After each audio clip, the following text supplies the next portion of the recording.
This is Rayburn Hare with Join With Me.life, a session we called Day After Day with Rayburn. Thank you for taking a little time to tune in. Recently, our nation was totally, just enamored or overcome with Tiger Woods winning. I think it's his 14th major golf tournament called the Masters. Incredible story, and how he had gone so many years, I think 14 years, and not won a major, and come back from major health issues, major personal issues, and he came back and won a major. And our country was just captured by that moment. And you say, well, what do you think about that? It doesn't really matter. I didn't get a chance to watch a whole as much as I wanted to. I love the Masters. I love golf, and I love that stage. And there's so much that takes place in that tournament. But anyway, that's not my point. But I wanted to call your attention to a verse of Scripture in Psalms chapter 17. Verses 14, 15, and then at the end, verse 15 in that, 14 and 15. It really says that even the worldly man, and I'm not speaking to Tiger Woods' spiritual condition. I don't have any reason to believe that he knows the Father. But the Scripture says even the worldly man receives good from the Father.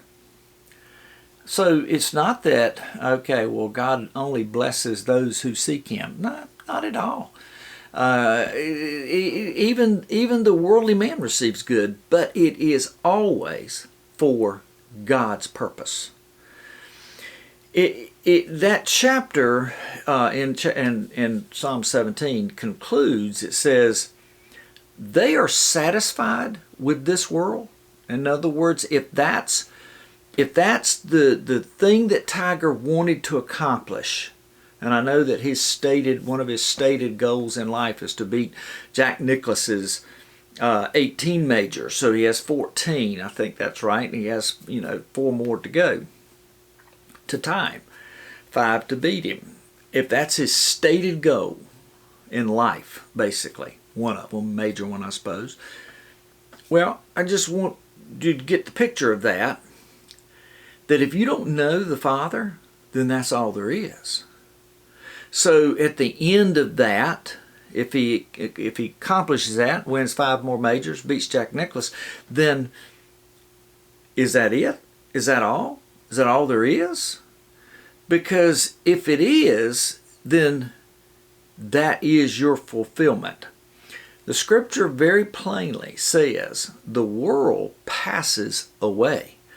And what does it profit a man to gain the whole world and lose his soul?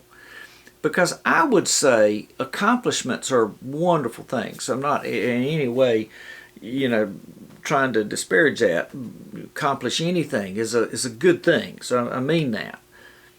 But I am saying that if what this world offers, the highest level of whatever you accomplish, if that's what you're after, then that's going to be all there is for you.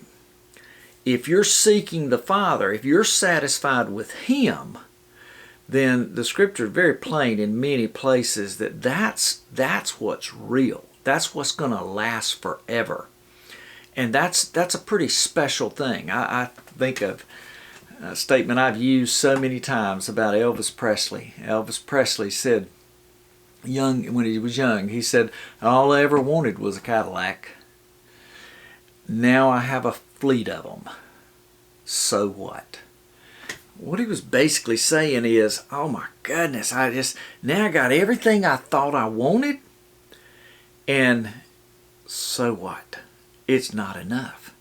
Nothing apart from God through His Son Jesus Christ will ever completely and fully satisfy the longing of your heart. And I know that to be true. My little endeavors to live a life. I know that seeking the Father, seeking Him completely, gives me the fulfillment that my heart desires. That's why in Psalms 17 and verse 15, as he talks previous verses about, some people seeking the world and satisfied with that, I'll be satisfied with thy likeness, with when I see the Father. That's what satisfies me. Okay, anyway, just a few thoughts. Rayburn Hare, join with me.